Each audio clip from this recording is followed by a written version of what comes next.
It will rain married men in Spain and intermittent toads' beards Saturday morning in Portugal.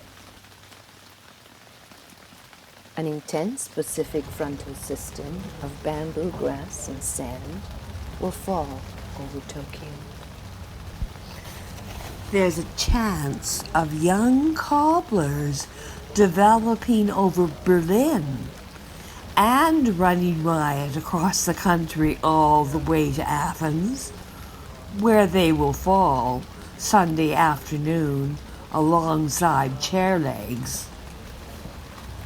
In Nantes, it's currently raining nails. In Grenoble, it's grenouille.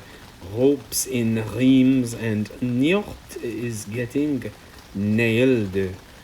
Cows are pissing lightly over Paris.